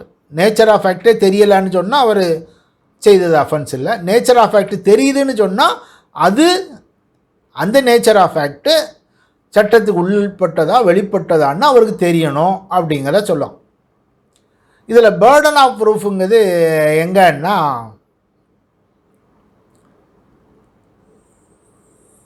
யார் எக்ஸப்ஷன் கேட்கணும் அவன் தான் கொடுக்கணும். இவன் கொடுத்து இல்லை எனக்கு எக்ஸப்ஷனில் வருது அப்படிங்கிறத சொல்லணும். அடுத்தது இன்டாக்சிகேஷன் வருது. ஒருவர் போதையில் இருக்கும்போது இல்லது வேறு மருந்துகளை உட்கொள்ளும்போது செயல்களை செய்தால் என்ன அப்படிங்கிறத 85-86 சொல்லுது. A person incapable of judgment by reason of intoxication caused against his will. தானே கடையில் போய் வரிசையில் நின்று ஒரு பாட்டிலை வாங்கி குடிச்சிட்டு போய் ஒரு செயலை செய்தால் அங்கே வந்துட்டு ஐயா நான் போதையில் இருந்தேன் அதனால் செய்துட்டேன்னு சொன்னால் எக்ஸப்ஷன் இல்லை. எப்போ தான் எக்ஸப்ஷன் வருது? Cost against his will. அவனுக்கு தெரியாமல் அவன் உடம்புல போதை மருந்துகளை ஊற்றிட்டாங்க, ஏற்றிட்டாங்க, அதன் காரணமாக ஒரு செயலை செய்தான். அவனுக்கு வில் இல்லாமல் அவன் வாயை திறந்து ஊற்றிட்டாங்க, இப்படி கட்டாயப்படுத்தி கொடுத்தாங்க, அதனால் அப்படி ஆயிட்டான்னா against his will by reason of intoxication caused against his will. அதில் act was done by a person, அந்த ஒரு செயலை செய்யும்போது அவர் வந்து இன்டாக்சிகேஷனில் இருந்தார். அந்த intoxication he was capable of knowing the nature of act, incapable of knowing what he has done is wrong. நம்ம அங்கே பார்த்தோம் 12 வயசு குழந்தைக்கு அது நேச்சர் ஆஃப் ஆக்ட் என்னன்னு தெரியுதா? இல்லை இன்சேனுக்கு நேச்சர் ஆஃப் ஆக்ட் என்னன்னு தெரியுதா? Incapable of nature of act இல்லை கான்ட்ரரி டு லான்னு தெரியுதான்னு கோட்டோம். அதே கேஸு இங்கே இவனுக்கும் அதே டெஸ்ட்டு தான் நம்ம வைக்கும். செய்யக்கூடிய செயல் என்னவென்று தெரிகிறதா? செய்யக்கூடிய செயல் தெரிகிறது என்றால் அது சட்டத்துக்கு புறம்பானது என்று தெரிகிறதா அப்படின்னு கேட்கும். கண்டிஷன் என்ன? the thing which intoxicated him was administered to him without his knowledge or against his will. அவருக்கு எதிராக அவர் விருப்பத்திற்கு மாறாக நடந்திருக்க வேண்டும். பெர்சுவேஷன் காரணமாக செய்தால் வராது.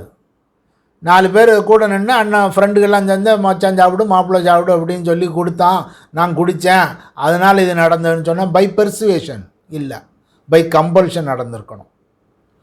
இவன் தான் சொல்லணும் என்னோடய சூழ்நிலையில் இப்படி இருந்தேன் அதனால தான் நான் இந்த மாதிரி ஒரு சொல்லலை போனேன் அப்படிங்கிறத சொல்லியிருந்திருக்கணும். அப்படி இருந்தால் தான் இந்த ஒரு விஷயத்தை நீங்கள் ஒரு எக்ஸப்ஷன்னு கிளைம் பண்ண முடியும். இல்லாமல் இருந்தால் நீங்கள் கிளைம் பண்ண முடியாது. இங்கேயும் அப்போ இன்சேனுக்கும் இது ஒரே டெஸ்ட்டு தான். நேச்சர் ஆஃப் ஃபேக்ட்டு அது சட்டத்துக்கு புறம்பானதா இல்லையாங்கிறத பார்க்கணும். இவர் தான் ப்ரூவ் பண்ணணும் என்னுடைய விருப்பம் இல்லாமல் எனக்கு அது திணிக்கப்பட்டது அப்படின்னு.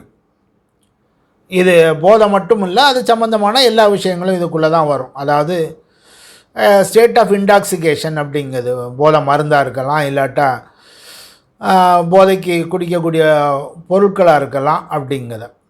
அதாவது ஒரு ஏமாற்றுதல் வழியாக ஒரு திட்டமிட்டு இவனை ஏமாற்றி அப்படின்னு. while intoxicant is administered to the accused by stratagem or fraud or other, அல்லது ஒரு சாப்பாட்டில் கலந்து கொடுத்துட்டாங்க அப்படின்னு சொன்னால் சொல்லலாம் அப்படிங்கிறத வருது. இனி 86லேருந்து செக்ஷனை நாளைக்கு பார்க்கலாம். சந்தேகம் இருந்தால் கேளுங்க.